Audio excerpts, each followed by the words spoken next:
The morning sunlight filtered through my kitchen blinds, casting long shadows across the hardwood floor as I sorted through another pile of mail that didn't belong to us. The return addresses were all wrong, the names unfamiliar, yet somehow they kept ending up in our mailbox week after week. The crisp, autumn air carried the scent of burning leaves through my open window, but even that familiar comfort couldn't shake the unease that had been building in my chest for months. I held up an electric bill addressed to someone named Patricia Wilkins at our address, then set it aside with the growing stack of misdirected correspondence. The kitchen felt smaller somehow. The cheerful yellow walls that had welcomed 3 decades of family breakfasts now seeming to close in around me. Before I share this shocking experience, please show your support with a like and subscribe. Comment your location below. My name is Dorothy Hunter. I'm 62 years old, and what started as simple mail mix-ups would soon reveal a truth that would shake our family to its core. The ceramic coffee mug trembled slightly in my hands as I stared out at our quiet suburban street, where the maple trees were just beginning to turn their brilliant reds and golds. Everything looked so normal, so peaceful, yet I couldn't shake the feeling that we were being watched. The front door opened with its familiar creak, and my husband, Robert Hunter, stepped inside, his work boots heavy against the entryway tiles. At 65, Robert still carried himself with the steady confidence of his 30 years in construction, his silver hair catching the light as he hung his jacket on the wooden coat rack we'd bought at a flea market years ago. The scent of sawdust and fresh air clung to his flannel shirt. "More mail problems?" he asked, noticing the pile on our kitchen counter. His weathered hands, still strong despite his age, picked up one of the envelopes and frowned at the address label. "It's getting worse, Robert. This makes 15 pieces this month alone, all for people I've never heard of." I moved closer to him, finding comfort in his familiar presence, the way his eyes crinkled with concern behind his reading glasses. The sound of a car door slamming outside made us both look toward the window. Through the sheer curtains, I could see my childhood friend Linda Morrison walking up our driveway, her bright red coat a stark contrast against the gray October sky. Linda had been part of my life for over 50 years, ever since we'd met in 2nd grade, sharing secrets and dreams in the old oak tree behind the elementary school. Now 61, she still moved with the same energetic bounce, her dark hair styled in the same bob cut she'd worn for decades. "Dorothy, you'll never believe what I just heard at the grocery store!" Linda called out as she approached our front door, her voice carrying that familiar tone of barely contained excitement that usually meant neighborhood gossip. The porch boards creaked under her feet, and I could hear the rustle of shopping bags in her arms. But something felt different today. As I watched her through the window, I noticed how her eyes seemed to scan our property, lingering on details that a casual visitor wouldn't typically observe. She paused at our mailbox, her fingers trailing along its edge in a way that made my stomach tighten with an inexplicable dread. "I'll get it," Robert said, moving toward the front door, but I caught his arm gently. "Wait," I whispered, though I couldn't explain why. The afternoon light was fading, casting longer shadows across our lawn, and something about Linda's posture, the way she stood so still by our mailbox, sent a chill down my spine that had nothing to do with the autumn weather. My neighbor and dear friend Janet Sullivan appeared at her own front door across the street, waving cheerfully as she retrieved her newspaper. Janet, a retired librarian at 58, had lived across from us for nearly 20 years, and her presence always brought a sense of normalcy to our quiet neighborhood.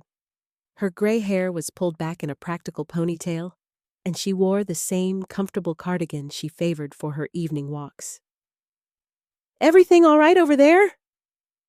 Janet called out, her voice carrying clearly in the crisp air. Her keen eyes, sharpened by years of helping people find exactly what they were looking for, seemed to pick up on the tension even from across the street.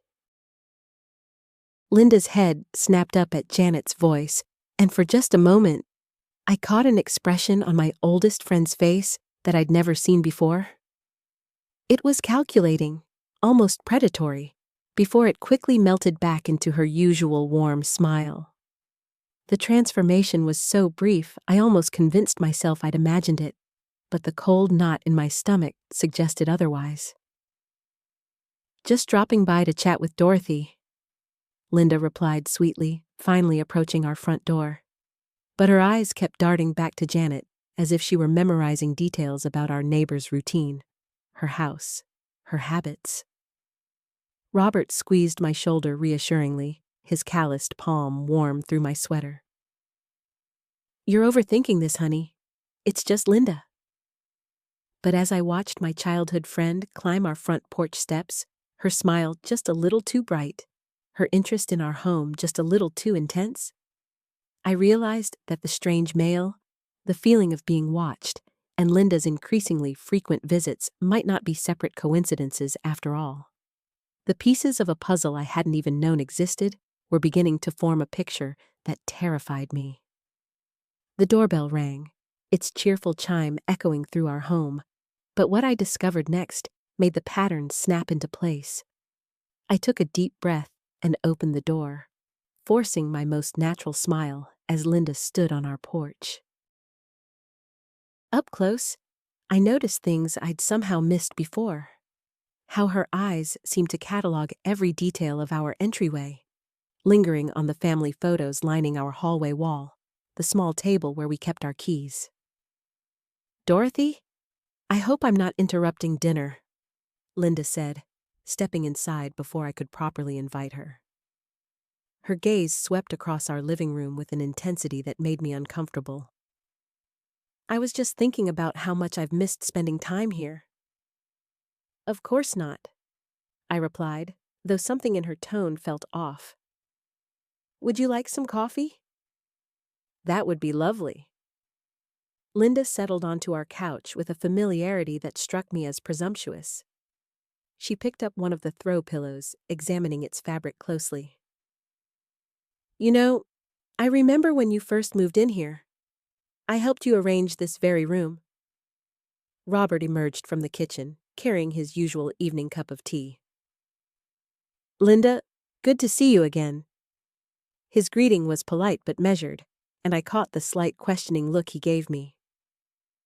"Robert, you look well," Linda said, her smile brightening in a way that seemed almost performative.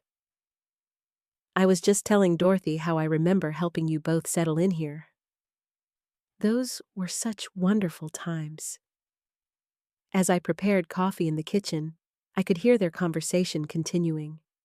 But Linda's voice carried an odd undercurrent of possessiveness when she spoke about our home, our life. When I returned with the coffee tray, I found her standing by our bookshelf, running her fingers along the spines of our books. "You still have that photo album from high school?" she observed, though I hadn't seen her touch it.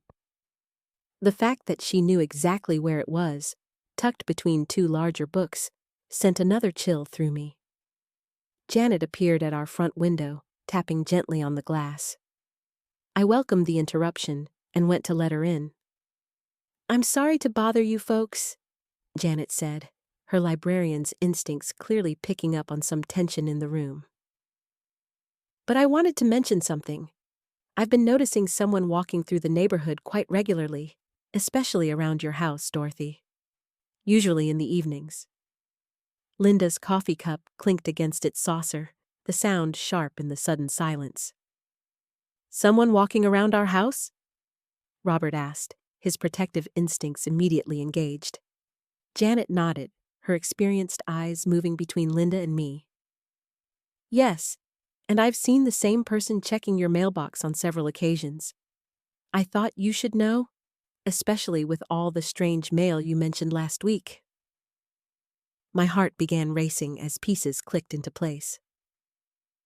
Janet, can you describe this person? Well, Janet said carefully, it's someone who seems very familiar with your property. They know exactly where to step to avoid the motion sensor light, and they always seem to know when you're home or away. Linda stood abruptly, her face flushed. I should probably go. I didn't realize how late it was getting. But as she moved toward the door, Janet stepped slightly to the side, and in that moment, I saw recognition flash across my neighbor's face. The same calculating expression I'd glimpsed earlier was now fully visible on Linda's features, and the comfortable mask she'd worn for months was finally slipping. Actually, Linda, I said quietly, my voice steadier than I felt, I think we need to talk. The room fell silent except for the steady tick of our grandfather clock. Linda's hand froze on the doorknob, her shoulders tensing visibly. When she turned back to face us, the warm, familiar expression I'd known since childhood was completely gone, replaced by something cold and calculating. Talk about what, Dorothy? Linda asked, but her voice had changed too. The slight breathiness, the eager warmth, all of it had vanished, leaving behind something flat and mechanical. Janet moved closer to where Robert and I stood, her librarian instincts clearly telling her something significant was happening. I think I should stay for this conversation, she said firmly. Linda's eyes darted between the three of us, and I could see her mind working, calculating. This is ridiculous. You're all being paranoid. Am I? I stepped forward, my heart pounding, but my voice growing stronger. Janet, you said this person knew exactly how to avoid our motion sensor light. Linda, you've been to our house exactly 3 times in the past 6 months, all during the day. How would you know where that sensor is positioned? I don't know what you're implying, Linda said, but her hand was gripping the doorknob so tightly her knuckles had gone white. Robert crossed his arms, his protective stance unmistakable. Linda, we've known each other for over 30 years. If you're going through something, if you need help, we can talk about this. But the sneaking around has to stop. Sneaking around? Linda's voice rose, and for the first time, genuine emotion cracked through her controlled facade. Is that what you think this is?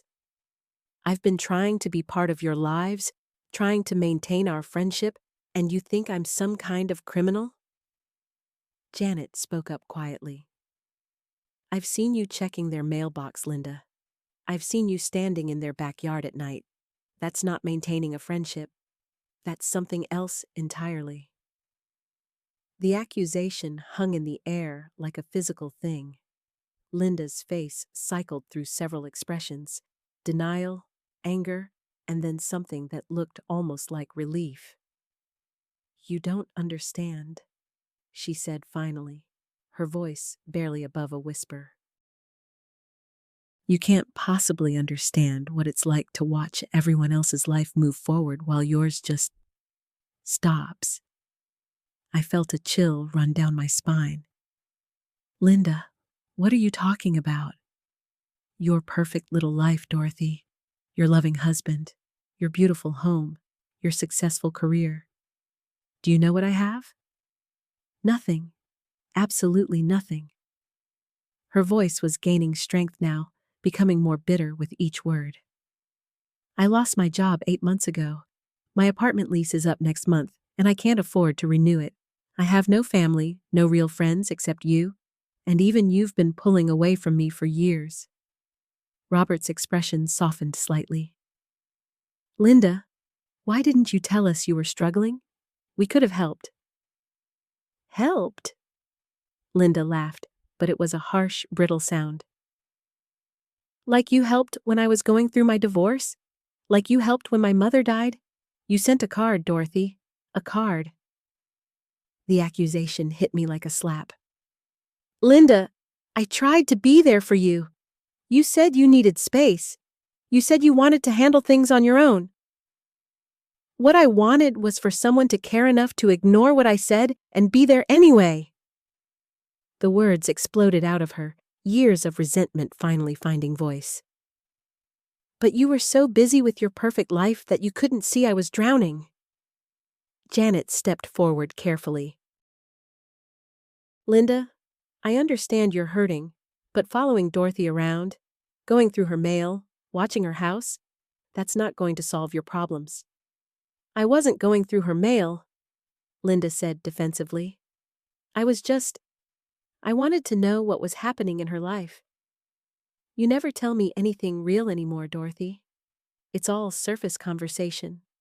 Weather and work and nothing that matters. Because every time I try to share something with you, you make it about yourself. I said, the words coming out before I could stop them.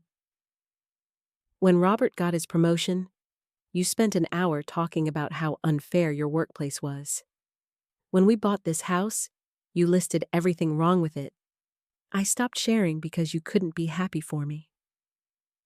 Linda's face crumpled, and for a moment, she looked exactly like the insecure girl I'd known in high school. I didn't mean to do that. Seeing you have everything I wanted, it made me so angry. And the more angry I got, the more I needed to know about your life. It started small, just walking past your house sometimes.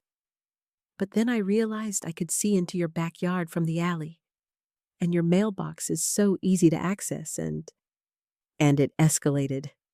Robert finished grimly. Linda, this is stalking. You realize that, don't you? Don't call it that. Linda's composure shattered completely. I'm not some stranger following her around. I'm her oldest friend. I just wanted to feel connected to someone, to feel like I mattered to someone. Janet's voice was gentle but firm. You do matter, Linda. But this isn't the way to maintain a friendship. This is the way to destroy one completely. Linda looked around at the three of us, and I could see the exact moment when the full weight of what she'd done hit her. Her face went pale, and she sank into the nearest chair. Oh, God, she whispered. What have I done? The question hung in the air, and I realized we were at a crossroads. Everything that happened next would determine not just whether our friendship could survive, but whether Linda could find a way back from the dark place she'd fallen into. But before anyone could respond, Linda looked up at me with an expression that made my blood run cold. Dorothy, she said quietly, there's something else you need to know. Something I found in your mail that you haven't seen yet. My stomach dropped as Linda's words settled over the room like a heavy blanket. The late afternoon sun streaming through our living room windows suddenly felt too bright, casting harsh shadows across Linda's pale face as she sat hunched in the chair. What do you mean, something I haven't seen yet? I asked, though part of me didn't want to know the answer. The familiar comfort of our home. The soft beige couch where Robert and I watched movies, the family photos clustered on the mantel, the throw pillows I'd carefully arranged that morning, suddenly felt fragile, as if Linda's presence had somehow contaminated the safety of our space. Linda reached into her purse with trembling hands and pulled out an envelope. Even from across the room, I could see it had been opened, the flap carefully lifted and resealed. My name and address were written in unfamiliar handwriting across the front.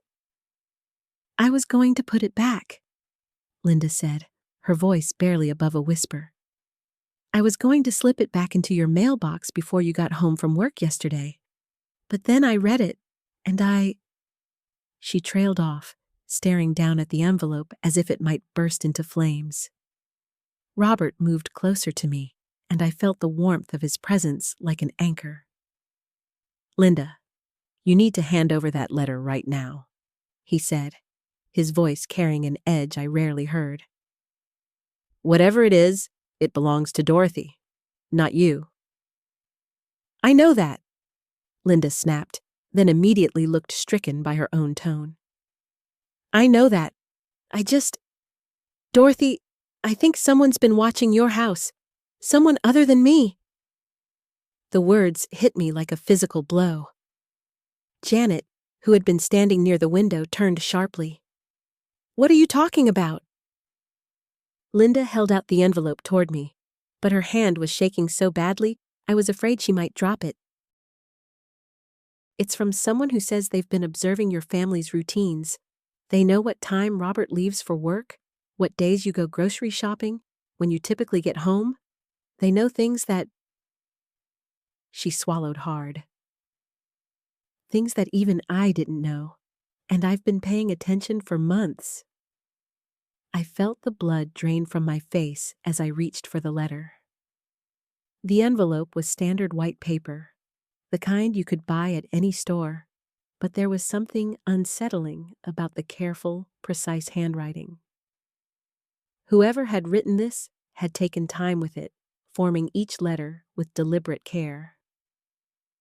Dorothy, maybe you should sit down before you read that, Janet suggested, moving to stand behind the couch.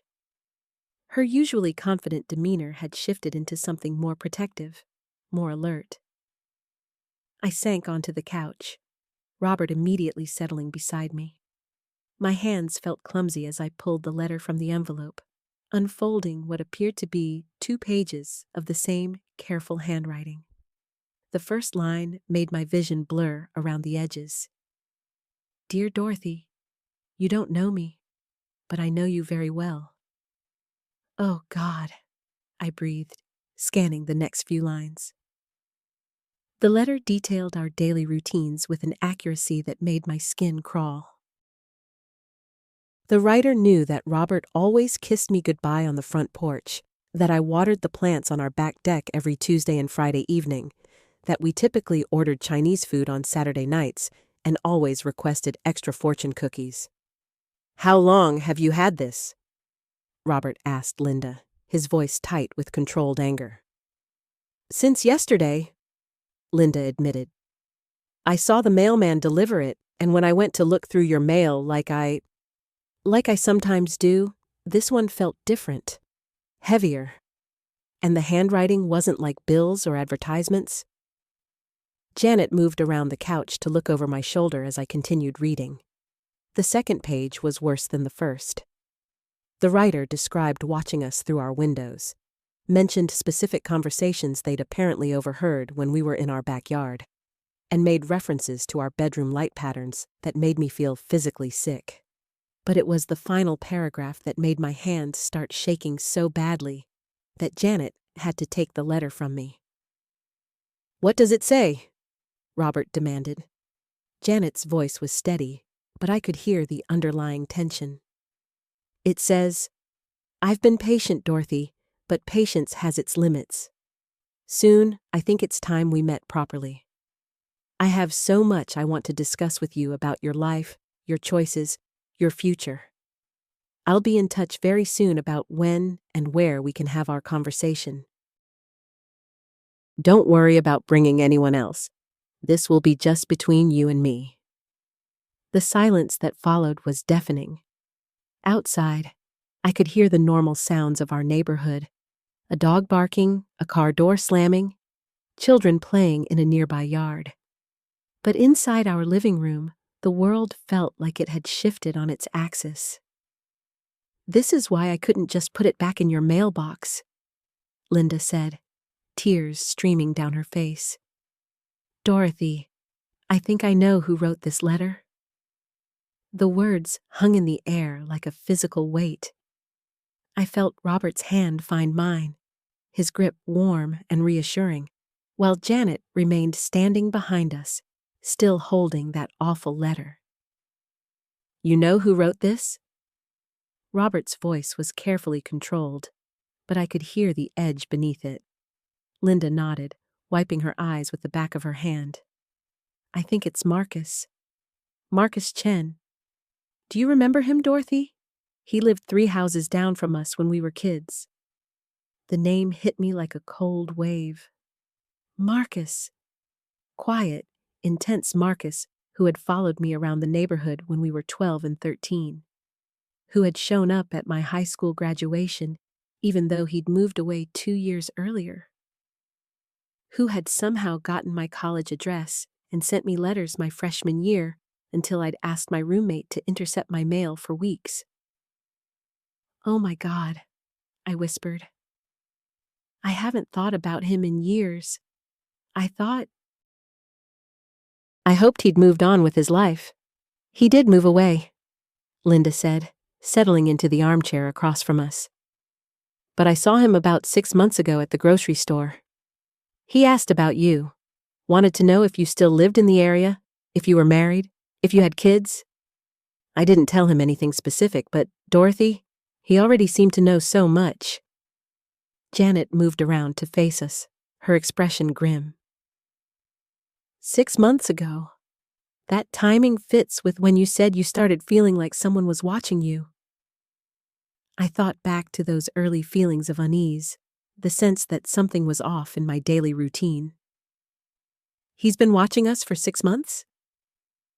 "Maybe longer," Robert said quietly.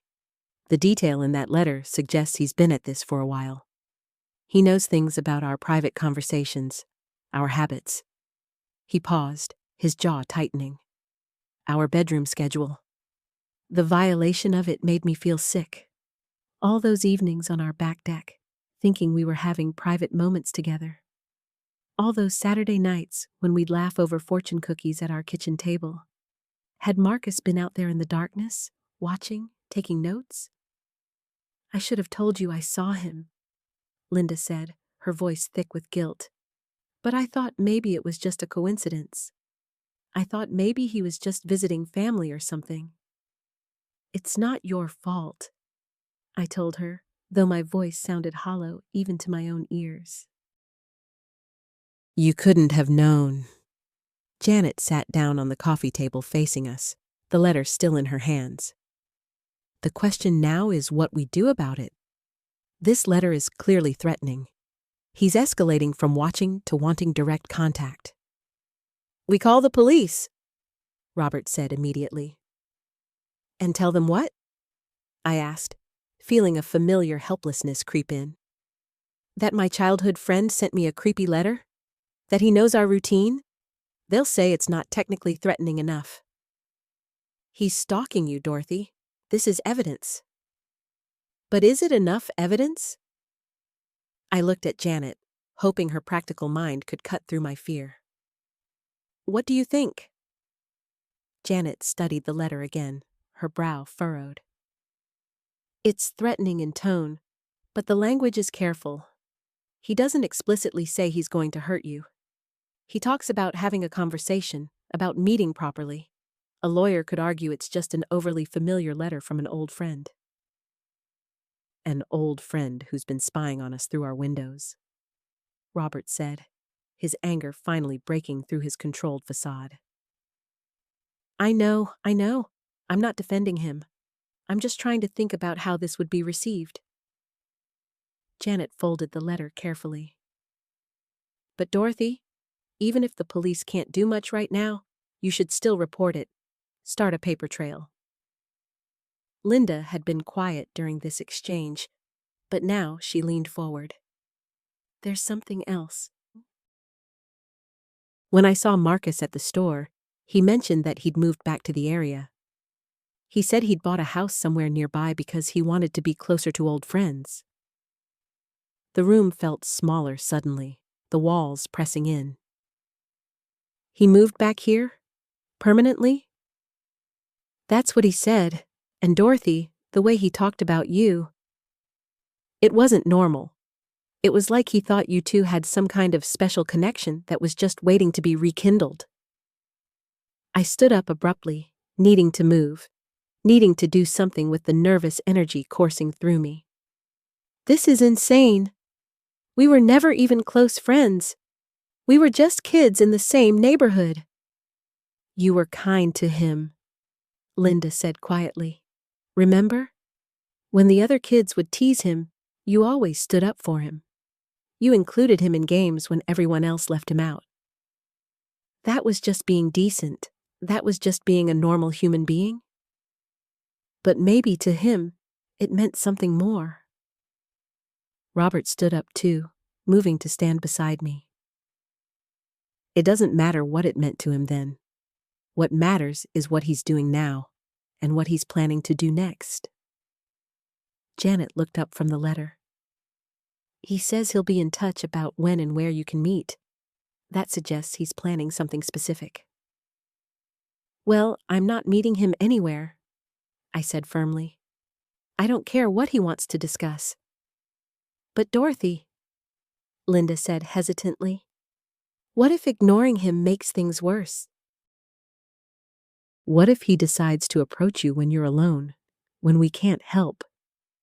The thought sent ice through my veins. What if Marcus showed up at my house when Robert was at work? What if he followed me to the grocery store, cornered me in a parking lot? So what are you suggesting? Robert asked, his voice tight. I don't know, Linda admitted. I just keep thinking about how he was at the store, how intense he seemed when he talked about Dorothy.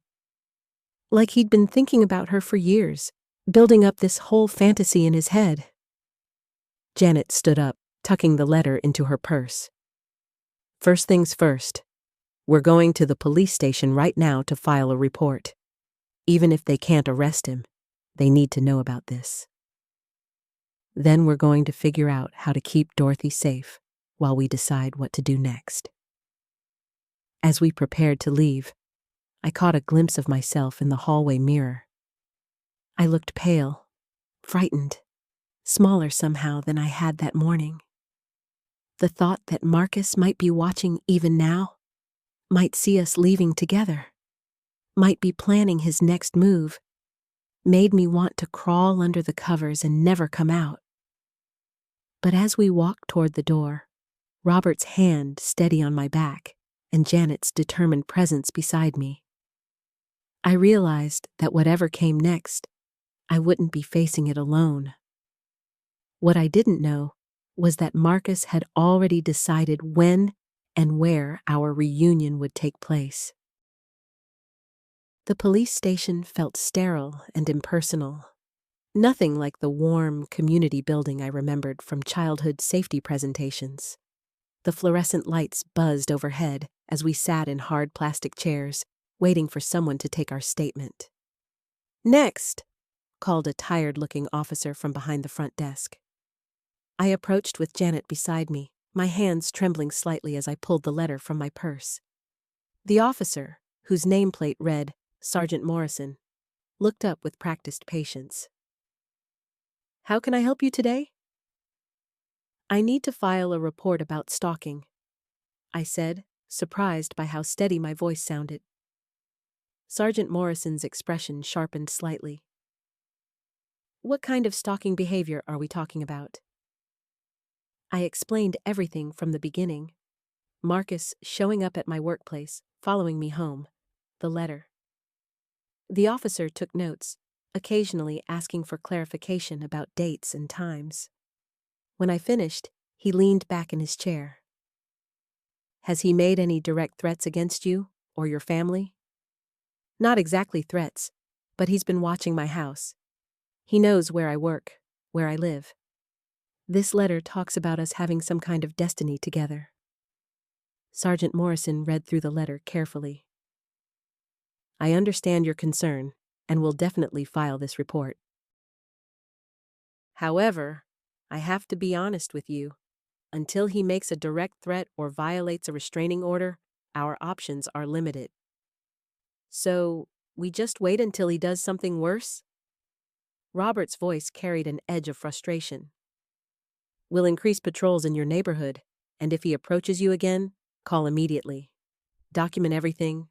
Take photos if you see him near your property. Save any messages or letters. As we left the station, the afternoon sun felt too bright, the normal sounds of traffic too loud.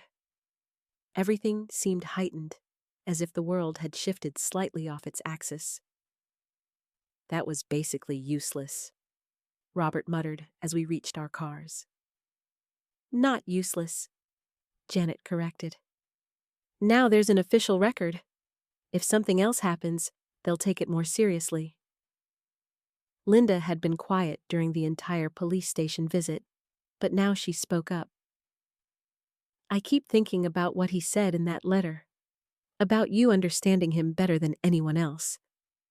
Dorothy, do you remember anything specific from when you were kids? Anything that might explain why he's fixated on you? I searched my memory, trying to recall details from so long ago. I remember he was quiet, kind of awkward. His parents fought a lot. We could hear them yelling from our backyard sometimes. I felt sorry for him, I guess. What about that time he got hurt? Linda asked suddenly. Remember? He fell off his bike and scraped up his knee pretty badly. You helped him clean it up and walked him home. The memory came flooding back.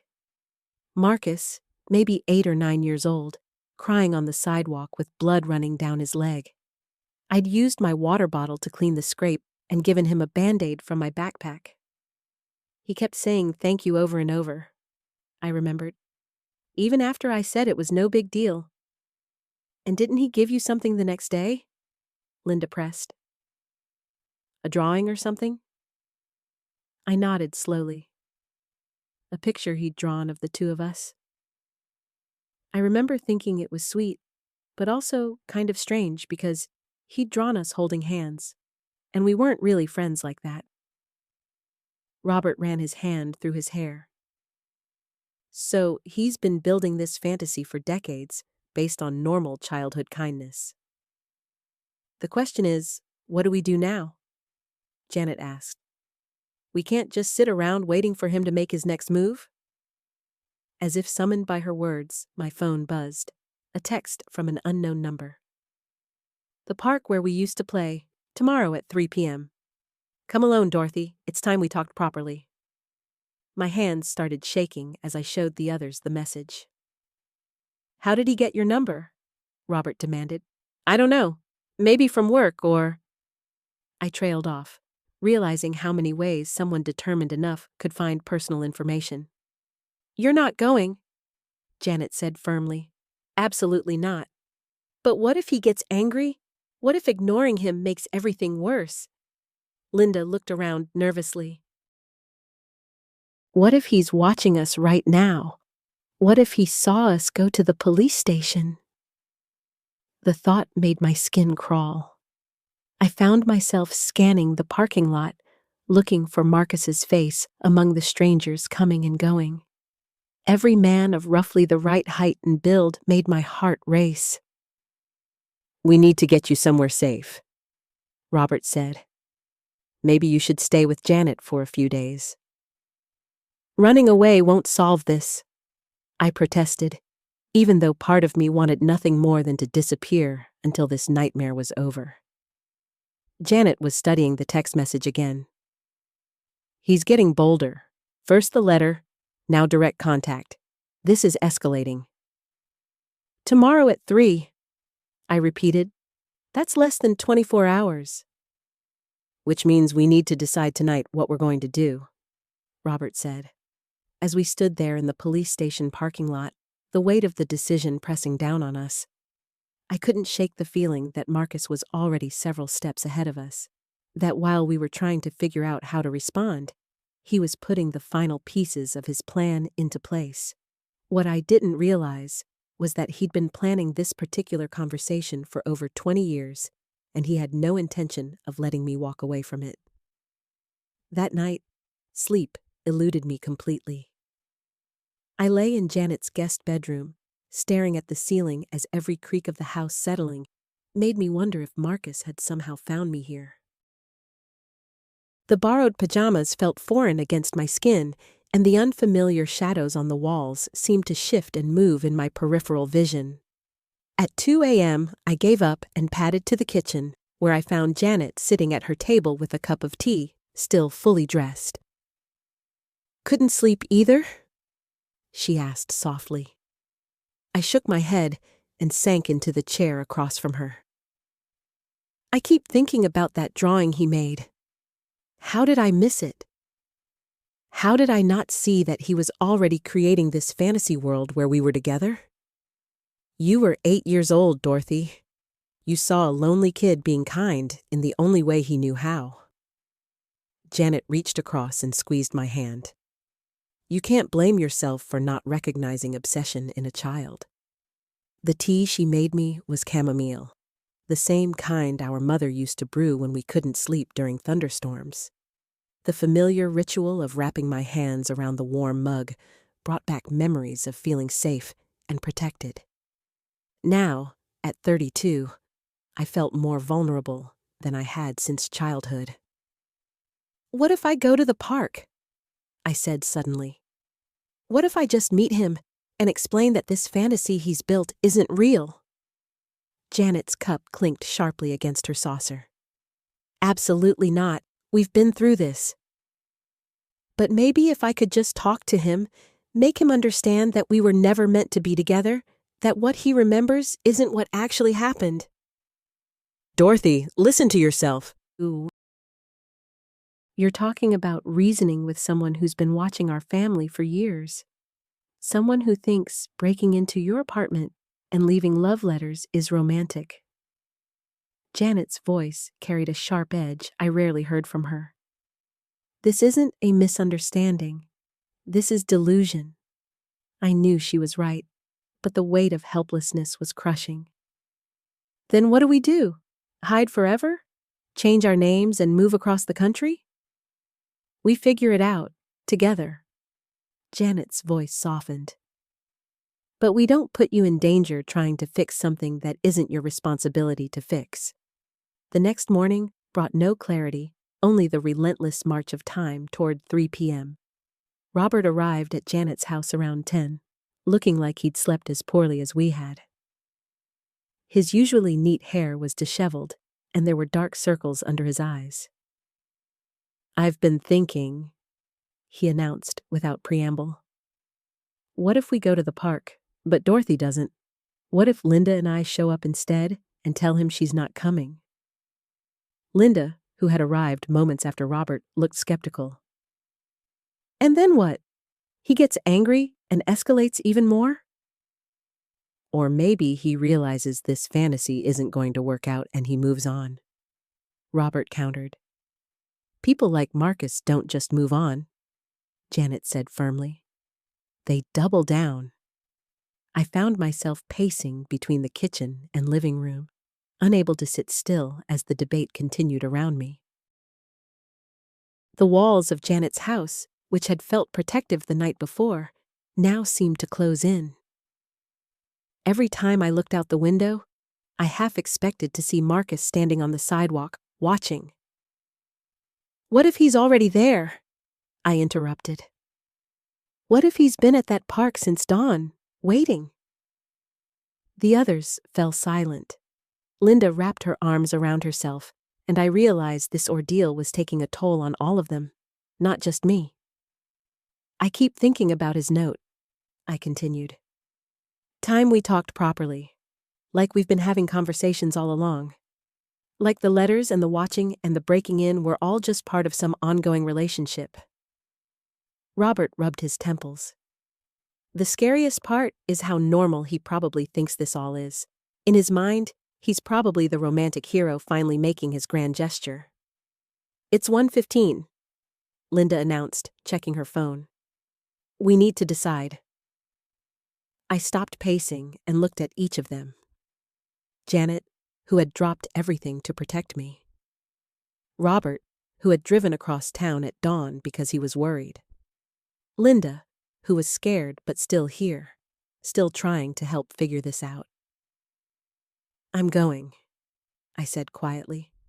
The eruption was immediate.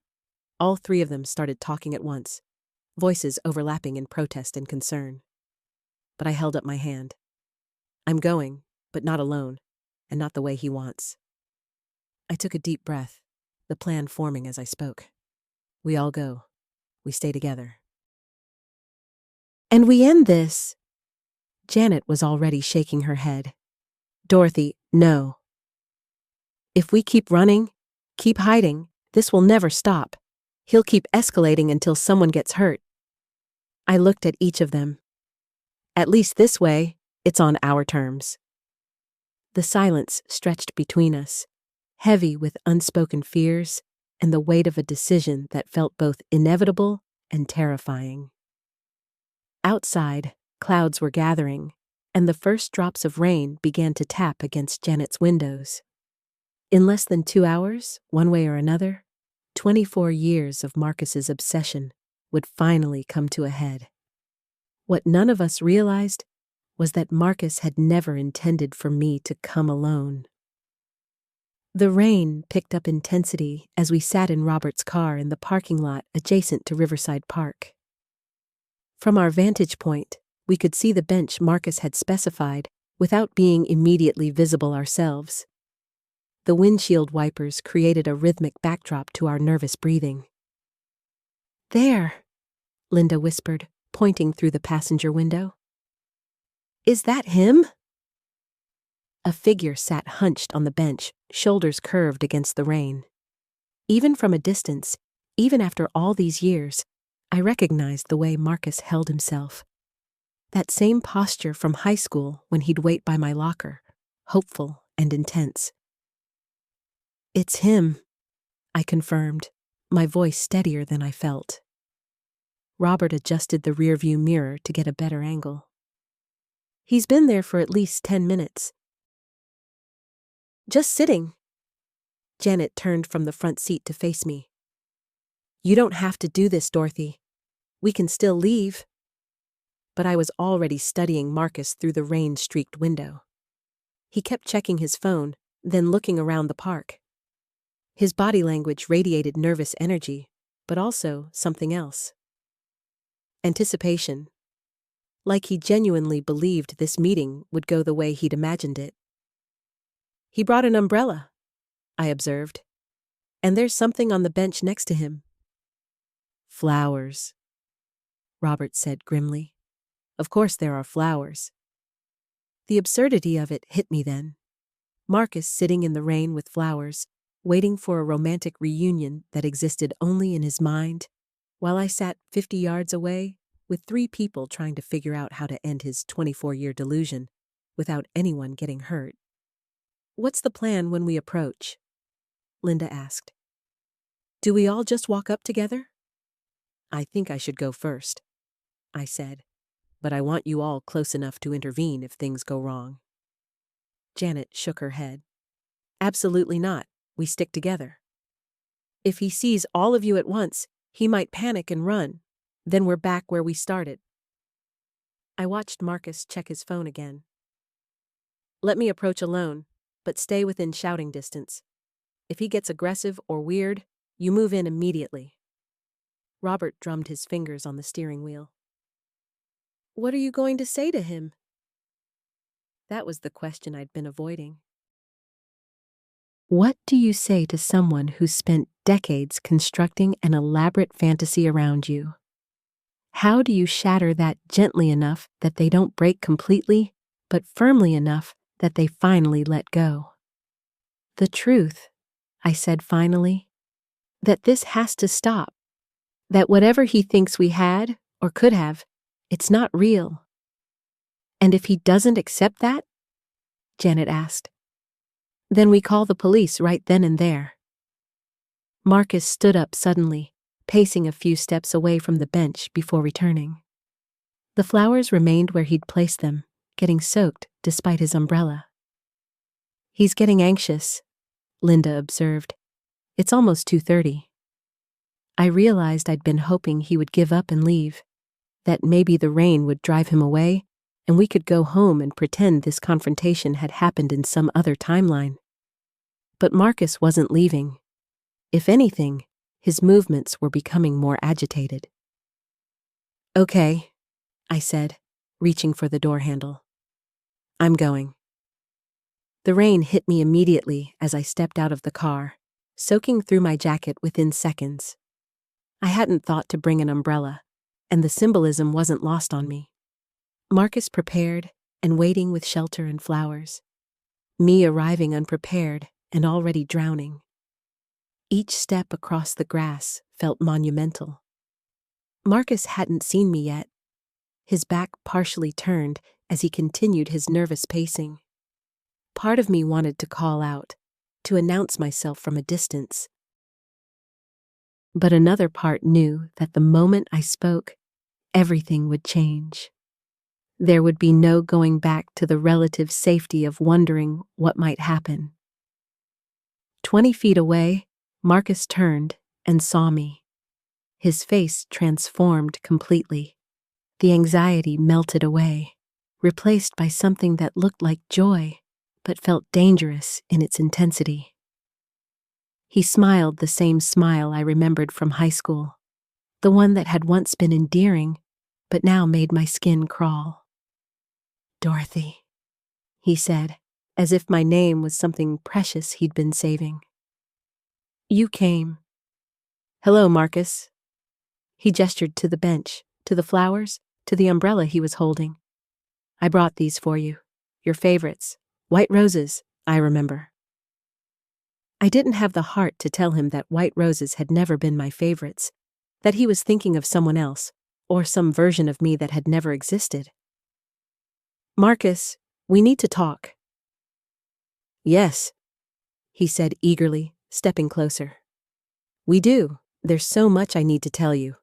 So much I've wanted to say." Behind me, I could sense rather than see my family positioning themselves closer. The knowledge that they were there gave me courage to stay rooted in place as Marcus approached. But as he drew nearer, I saw something in his eyes that made my blood run cold. This wasn't just obsession or delusion. This was the look of someone who had moved far beyond the boundaries of reality. "I've been waiting for you," Marcus said, his voice dropping to an intimate whisper that felt like a violation. "Not just today, my whole life." And that's when I realized Janet had been right. People like Marcus don't just move on, they escalate. The question was no longer whether I could reason with him. The question was whether any of us were walking away from this park the same people we'd been when we arrived. The rain continued to fall around us, but I barely felt it anymore. Every nerve in my body was focused on Marcus and the way he was looking at me like I was something he owned. "Marcus," I said, trying to keep my voice steady. "This has to stop. The watching, the following, all of it. My family doesn't feel safe." His expression shifted, confusion flickering across his features. "Safe? Dorothy, I would never hurt you. I love you. I've always loved you." The word love coming from his mouth made my stomach turn. This wasn't love. This was possession, obsession, something twisted that had grown in the dark corners of his mind for years. "What you're doing isn't love," I said. "It's stalking. It's frightening my children." "Children?" His face darkened. "You mean his children. That man who doesn't deserve you." The venom in his voice when he spoke about my husband sent a chill through me. I could feel Janet and Kevin moving closer behind me, and I was grateful for their presence, even as I worried about what Marcus might do with all of us here. "They're my children, Marcus. My family. And you're scaring them." "I'm not trying to scare anyone." His voice took on a pleading quality, but his eyes remained intense, unfocused. "I just want us to be together, like we were meant to be." "We were never meant to be together. We were friends in high school, that's all." "No." He shook his head violently, water droplets flying from his hair. "You're wrong. You felt it too. I know you did. The connection. The way we understood each other." I thought back to high school, trying to remember any moment that could have been misinterpreted as romantic interest. There had been study sessions, group projects, casual conversations between classes, normal teenage interactions that Marcus had apparently transformed into something else entirely in his mind. Marcus, I never gave you any reason to think. You smiled at me, he interrupted, stepping closer. You laughed at my jokes. You chose me as your lab partner in chemistry. The desperation in his voice was palpable, and I realized that in his mind, these ordinary moments had been magnified and distorted over the years until they'd become proof of some grand love story that had never existed. Those were just normal, friendly interactions, I said gently. That's all they ever were. You're lying. His voice turned sharp. Or he's made you forget. That husband of yours, he's poisoned you against me. I could hear Kevin shifting behind me, and I knew my brother was getting ready to intervene if Marcus took another step closer. The thought of this escalating into physical confrontation made my heart race. No one has poisoned me against anything, I said firmly. I'm telling you the truth. What you think existed between us never did. Marcus stared at me for a long moment, and I watched something crumble in his expression. But instead of acceptance, what replaced it was something darker. Then why are you here? He asked, his voice dropping to barely above a whisper. If you don't care about me, if there was never anything between us, why did you come?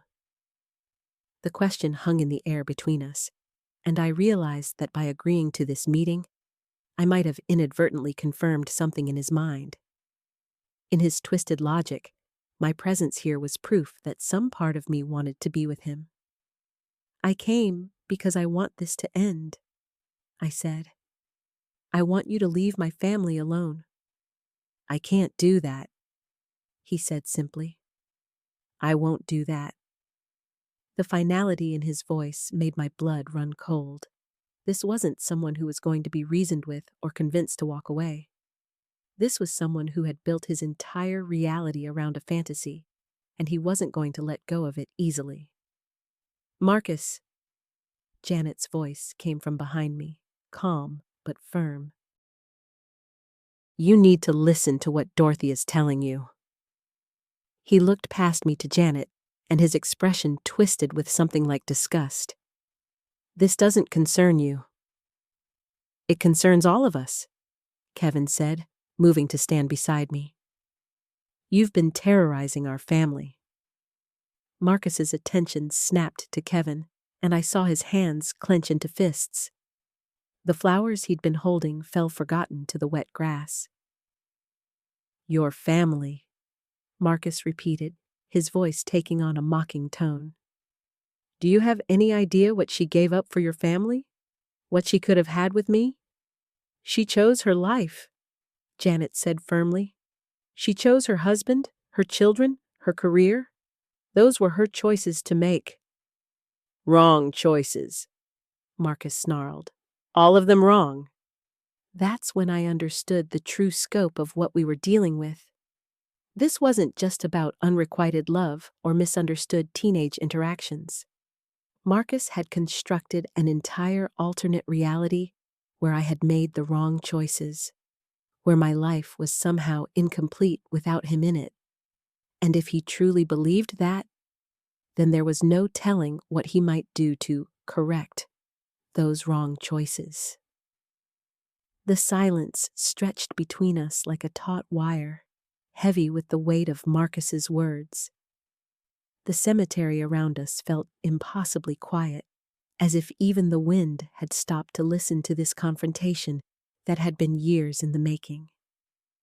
I could feel the dampness from the grass seeping through my shoes, grounding me in the reality of this moment. The gray headstones stretched out in neat rows behind Marcus, a stark reminder of finality, of things that end. But looking at his face, I realized he had never accepted any kind of ending to whatever story he'd written about us in his mind. Marcus, I said, my voice steadier than I felt. I need you to understand something. There were no wrong choices. I chose the life I wanted. I chose happiness. His face contorted, and he took another step forward. Kevin immediately moved closer to me, his protective instincts on full alert. I could feel the tension radiating from both my brother and Janet, ready to act if this situation spiraled further out of control. Happiness? Marcus laughed, but there was no humor in it. The sound was bitter, hollow. Is that what you call it? Working yourself to exhaustion? Dealing with family problems? Struggling with everyday life? That's not the happiness I could have given you. But it's my happiness, I said firmly. It's my life to live, my choices to make. You don't get to decide what's right for me. The wind picked up again, rustling through the bare branches of the oak trees that dotted the cemetery. A few dead leaves skittered across the path between us, and I watched Marcus's eyes follow their movement before snapping back to my face with an intensity that made my skin crawl. I've watched you for years, he said, his voice dropping to that whisper again. I've seen you cry. I've seen you struggle. I've seen you look tired and overwhelmed. That's not how it should be. Janet stepped forward then, her voice cutting through the charged air between us. That's life, Marcus. Real life isn't perfect. It's not some fantasy where everything is easy and beautiful all the time. He whirled to face her, his composure finally cracking completely. You don't understand. None of you understand what we had. What you thought you had, Kevin corrected, his voice hard. Dorothy was a child. You were both children. Whatever you think existed, it was in your head. Marcus turned back to me, and I saw something desperate and wild in his eyes. Tell them, he said. Tell them about the letters you wrote me. Tell them about the way you looked at me. My heart sank as I realized the depth of his delusion. Every childhood interaction, every innocent letter or glance, had been twisted in his memory into something it never was. He had spent years nurturing these false memories, feeding them until they became more real to him than reality itself. I was 8 years old, I said quietly. I wrote letters to everyone. I looked at everyone the same way because I was a child who saw the good in people. You've turned innocent childhood moments into something they never were? No, he said, shaking his head violently. No, that's not true. You felt it too. I know you did.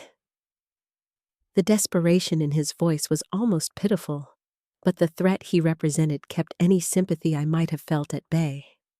This was someone who had convinced himself that his version of events was the only truth, and people like that were capable of anything to make their reality match their delusions. Marcus, I said, taking a deep breath, I'm going to say this one final time. I never had romantic feelings for you. Not as a child, not as a teenager, not ever. I moved away, I built a life, I found love and happiness with someone else. That's not going to change. He stared at me for a long moment, and I watched his face cycle through emotions. Denial, anger, something that might have been grief. When he finally spoke, his voice was flat, emotionless. Then I'll wait, he said simply. I've waited this long. I can wait longer. The chill that ran down my spine had nothing to do with the October air. This wasn't acceptance or understanding. This was someone doubling down on their obsession, someone who saw this conversation not as an ending, but as just another obstacle to overcome. You can't wait forever, Janet said firmly, and Dorothy doesn't owe you her life. Marcus looked at Janet with something approaching hatred. This is between Dorothy and me. No, Kevin said, stepping forward. This involves all of us now. You've made it involve all of us by stalking our family. The word stalking seemed to hit Marcus like a physical blow. He recoiled slightly, his face flushing with anger and something that might have been shame. "I wasn't stalking," he said. "I was protecting. I was watching over her." "That's the same thing," I said quietly. "That's exactly the same thing." The truth of it seemed to settle over the cemetery like fog.